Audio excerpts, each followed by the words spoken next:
नमस्कार. सर्व वाचनप्रेमी मित्रमैत्रिणींनो, सप्रेम नमस्कार. वाचन संस्कृती वाढावी, लोकांमध्ये वाचनाची जागृती निर्माण व्हावी म्हणून 2026 या वर्षाच्या सुरुवातीला एक छोटासा संकल्प केला आहे.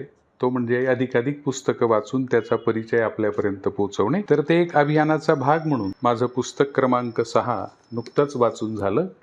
शरद बाविस्कर यांनी लिहिलेलं भुरा हे आत्मकथन. या पुस्तकाचं प्रकाशन लोकवाङ्मय गृह यांनी केलेलं आहे.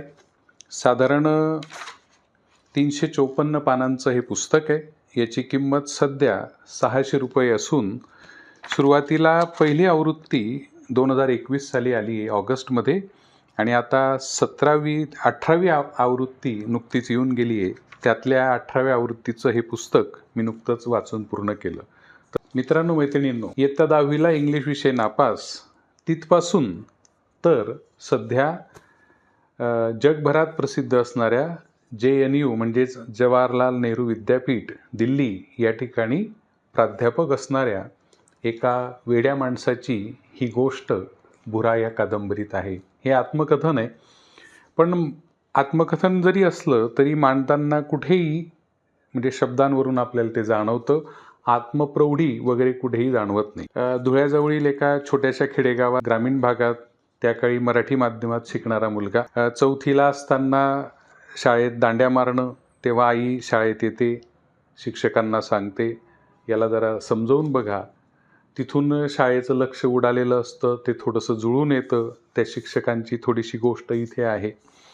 एकंदरीत भुरा जो आहे म्हणजे शरद बाविस्कर हे ग्रामीण भागातल्या एका बुजऱ्या मुलाचं प्रतिनिधित्व करतात. याच्यात त्यांचा जो जीवन प्रवास त्यांनी मांडला आहे, तो मांडताना 10वी नापास झाल्यानंतर काहीतरी काम करावं म्हणून शेतीची कामं करणं, मोठ्या भावाला गॅरेजवर मदत करणं, 11वी 12वी आर्ट्स घेऊन, विशेष म्हणजे अजून सध्या जे प्रचलित सुरू आहे सगळीकडे, 10वी नंतर मेडिकल, इंजिनिअरिंग याच 2 गोष्टी दिसतात, किंवा सायन्समध्येच करिअर आहे. करिअरच्या दृष्टीने पण हे पुस्तक आपल्याला बरंच काही देतं.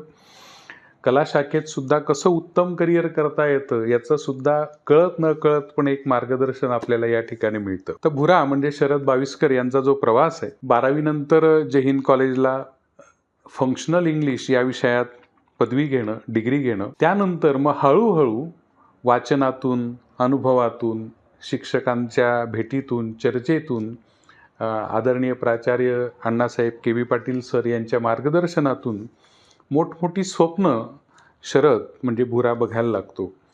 आणि मग त्यानंतर MA म्हणजे पोस्ट ग्रॅज्युएशन करण्यासाठी महाराष्ट्रच नाही तर महाराष्ट्राच्या बाहेर जाऊयात असा विचार करून लखनौला MA करणं, तिथून अजून आपल्या स्वप्नांच्या कक्षा विस्तारित करणं, आणि मग जगभरातल्या नामवंत अशा 4 वेगवेगळ्या ठिकाणाहून त्या पदव्या घेणं.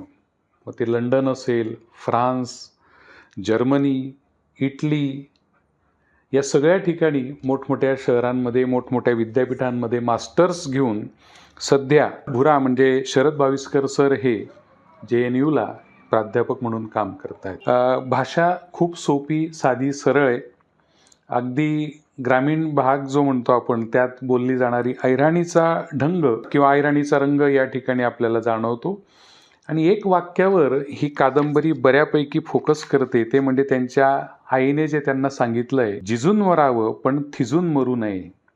म्हणजे जिजीसन मरावं असं ऐराणीत म्हटलंय, पण थिजीसन मरू नये याचा बराचसा अर्थ ही कादंबरी वाचल्यानंतर आपल्याला लक्षात येतो. काही भाग वाचताना थोडं तत्वज्ञान त्या ठिकाणी असल्यामुळे कदाचित थोडंसं विचार करायला लावतं. काही वेळेस ते साधारण जो असेल म्हणजे वाचक जो असेल तो साधारण क्षमतेचा असेल तर त्याला ते थोडंसं जड जातं.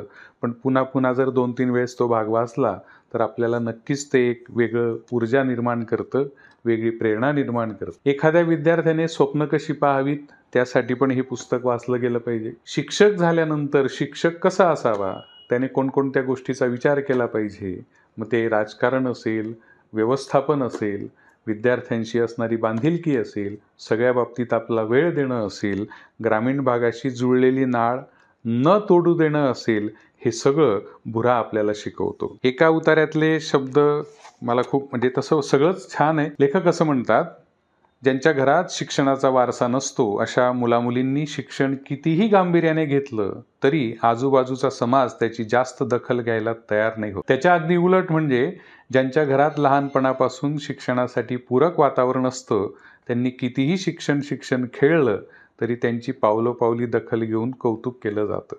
एकंदरीत स्वतःचा आवाज ओळखणे, त्यानुसार काम करणे आणि आपलं काम करत राहणे यश मिळतंच हा ठाम विश्वास भुरा या ठिकाणी निर्माण करतो. नक्कीच प्रत्येकाने वाचावं. आपल्या घरात जी मुलं असतील त्यांनी पण जरूर वाचावं, पालकांनी जरूर वाचावं. असं हे खूप सुंदर पुस्तक क्रमांक 6 माझ्या वाचनातलं भुरा, लेखक शरद बाविस्कर. जरूर वाचा आणि आपल्या प्रतिक्रिया कळवा. धन्यवाद.